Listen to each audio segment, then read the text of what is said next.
오늘은 정말 많은 분들이 좋아하시는 시 윤동주의 서시를 써봤습니다.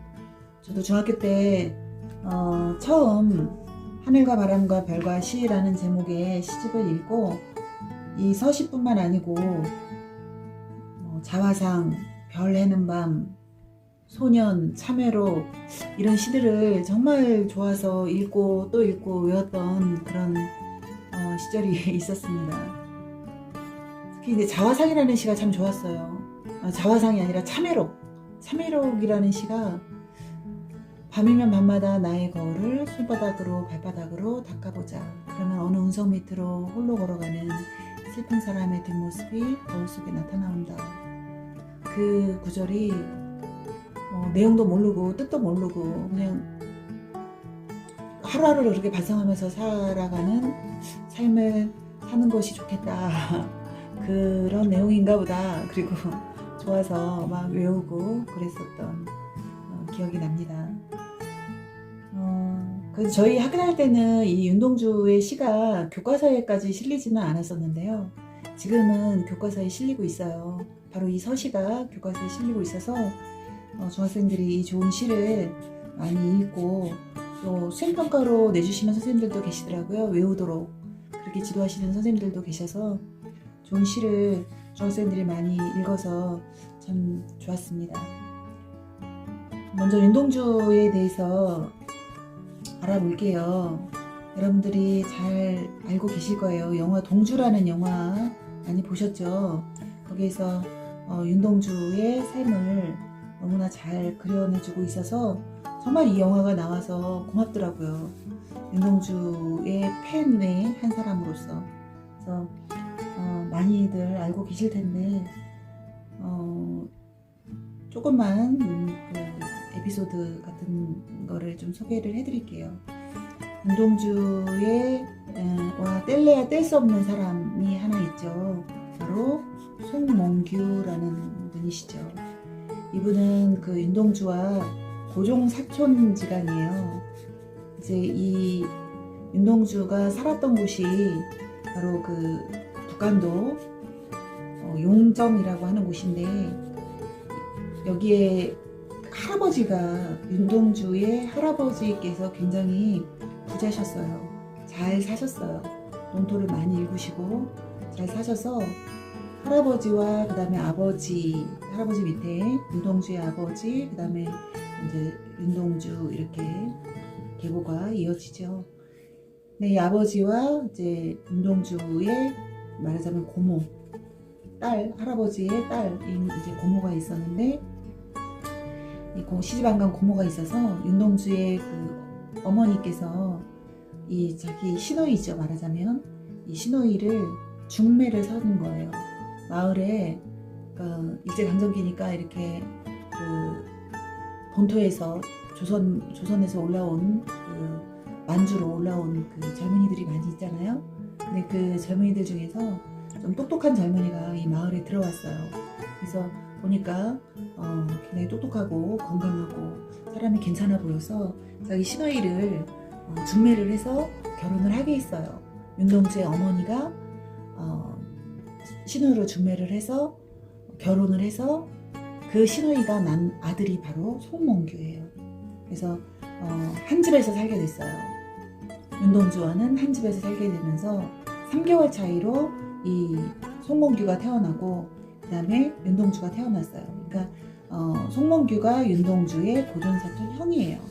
그래서 태어났는데 영화에서 보셨듯이 그 송몽규가 굉장히 똑똑하죠. 공부도 더 윤동주보다 더 잘했고 또 먼저 그 시인이 되기도 했어요. 조선일보에서 하는 신춘문예에 먼저 당선이 돼서 그 송몽규 역할을 연기했던 그 배우가 박정민인가 그 배우인데 그 배우가 굉장히 미안해하는 그런 모습을 연기하는 걸 봤었죠. 그만큼 이제 똑똑했던 사람이고 성격도 굉장히 남자답고 굉장히 진취적이고 그랬던 분이 바로 송몽규예요. 근데 이제 그와 반대로 윤동주는 조금 소심하고 차분하고 그런 성격이었는데 그 윤동주 평전이라는 책이 있어요. 윤동주의 전기문이죠, 말하자면. 평전을 쓴 분이 바로 송우회라는 소설가인데, 이 송우회라는 소설가가 바로 송몽규의 손녀, 그러니까 송몽규는 윤동주랑 같이 일본의 후쿠오카 감옥에서 돌아가셨잖아요. 그 송몽규의 동생의 손녀딸이에요. 그러니까 큰 할아버지가 되는 거죠. 송우의 입장에서는. 이분이 이제 소설가인데, 송우회라는 분이 소설가인데 윤동주 평전을 쓰셨어요. 근데 여기에서 이제 머릿말에 윤동주의 삶은 많은 분들이 기억하고 있는데, 자기 큰 할아버지인 송몽규의 삶을 잘 몰라서 그걸 좀 알려주고 싶었다라는 글을 읽은 적이 있습니다. 그래서 같이 태어나서 같이 자라서 중학교, 고등학교, 대학교까지 이제 연희전문을 가게 되죠. 지금의 연세대학교의 전신인 연희전문을 연희전문 문과에 입학을 하게 돼요.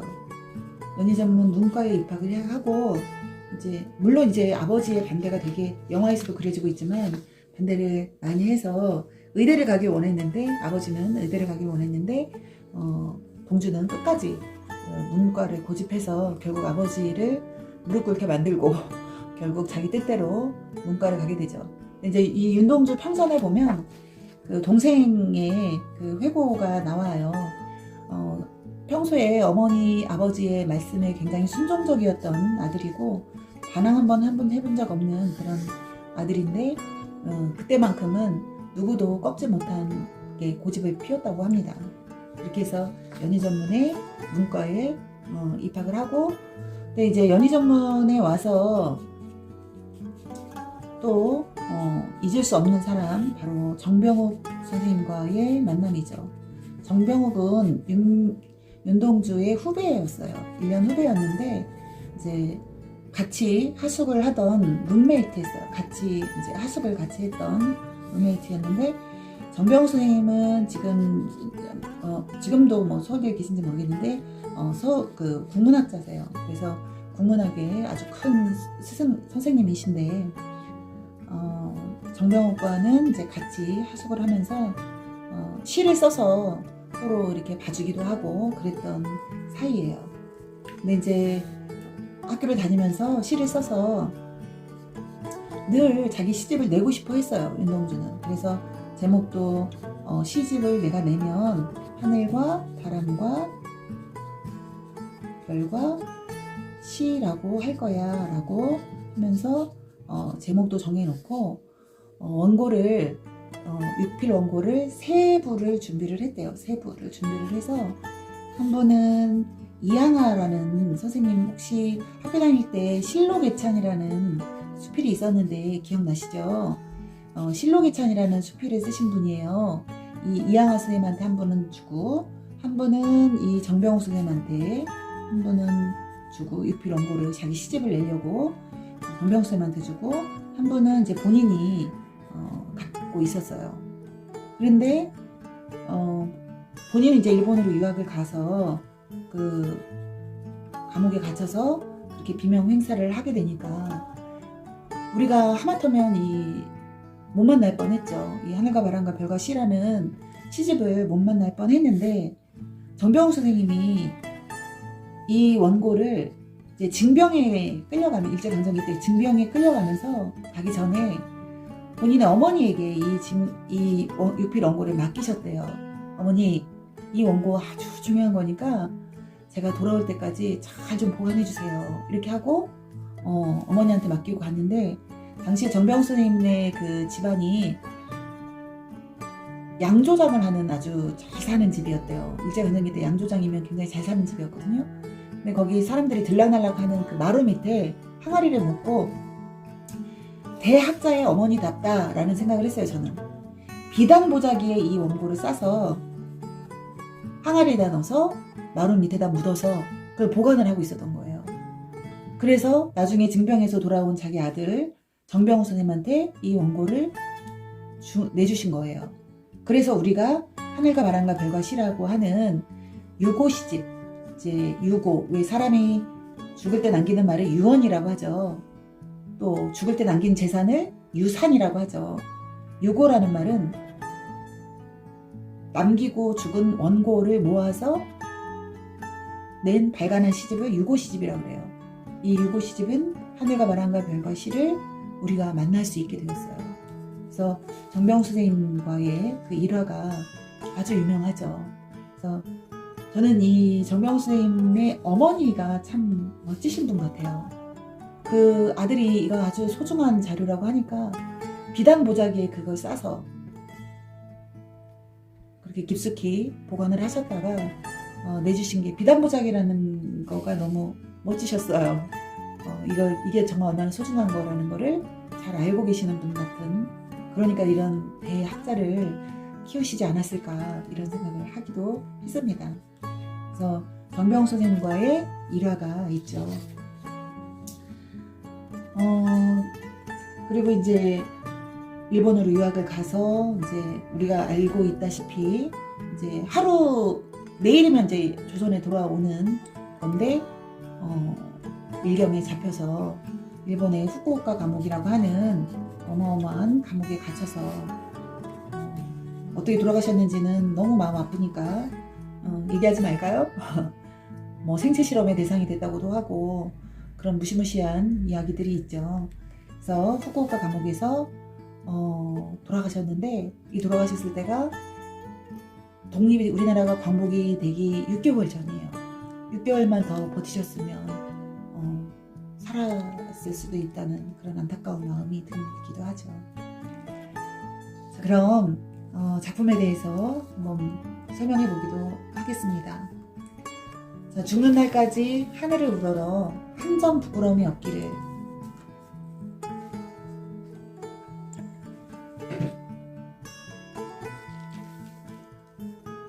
죽는 날까지 하늘을 우러러 한 점 부끄러움이 없기를.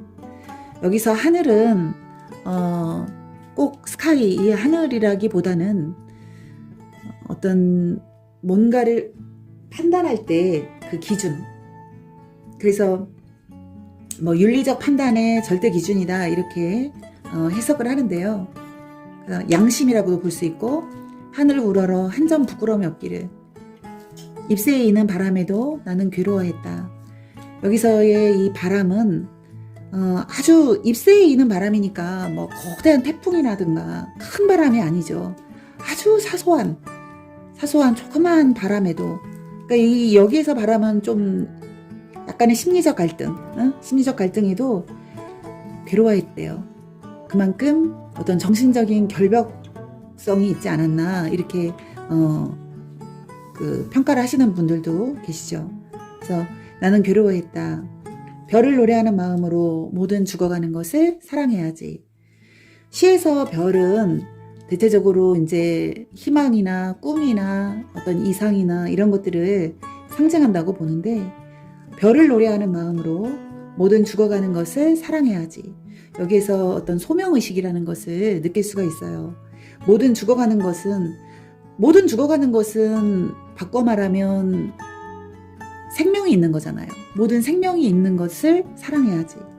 그리고 근데 그 생명이 있는 것들 또한 이제 이것을 약간 그 시대적 배경과 연결지어서 본다면 이때가 일제강점기였기 때문에 모든 죽어가는 것은 뭐 우리 민족이다 이렇게 해석을 하기도 합니다. 모든 생명이 있는 것, 또 우리 민족을 사랑해야지 라고 하는 어떤 소명의식이 담겨 있죠. 그리고 나한테 주어진 길을 걸어가야겠다. 그리고 나한테 주어진 길을 걸어가야겠다. 역시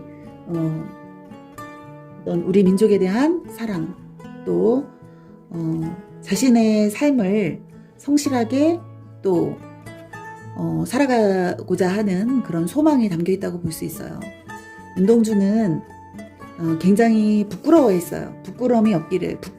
윤동주 씨를 이제 부끄러움의 미학이다 이렇게 표현하시는 분들도 많이 계세요. 왜 그렇게 부끄러웠냐면 본인은 실제로 독립운동을 하지 않았어요. 일제강점기에 그 독립에 대한 그 어떤 일제에 대한 그 저항 정신을 노래했던 시인을 이제 일제강점기의 저항시인이라고 하는데, 저항시인은 이제 크게 한용운, 이육사, 윤동주를 우리가 후대에 이제 평가를 할 때 저항시인이다라고, 일제에 저항했던 저항시인이다라고 평가를 하는데, 한용운이나 이육사는 실제로 독립운동을 했어요. 한용운은 왜 우리 그 3.1 만세운동 할 때 그냥 뭐 만세하고 만세를 한 게 아니라 기미독립선언서라는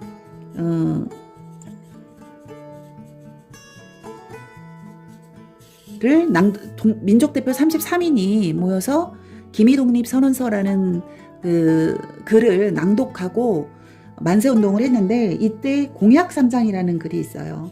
공약3장이라는 글이 뭐 최후의 1인까지, 최후의 일가까지 우리는 평화롭게 독립운동을 할 것이다, 하자라는 것을 맹세한 게 바로 공약3장이라는 글인데, 이 공약3장을 한용운이 썼어요.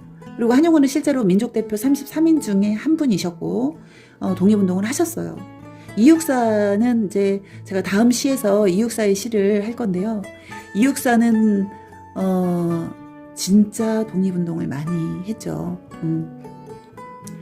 그 조선 광복군에 들어가서 조선군사간부학교라고 하는 그 학교에 들어가서 독립운동을 실제로 총칼을 들고 했던 분이 바로 이육사예요.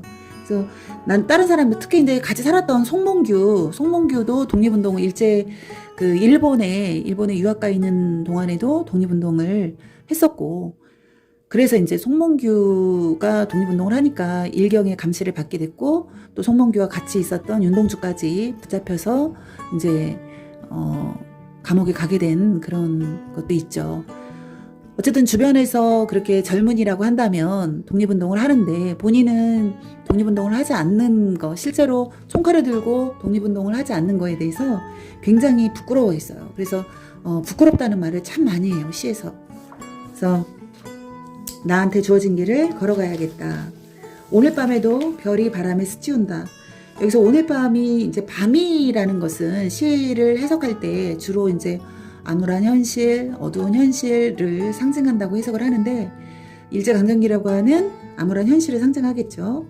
그래서 암울한 현실에 오늘 밤에도 별이 바람에 스치운다. 나의 꿈과 이상이 바람에 스친다.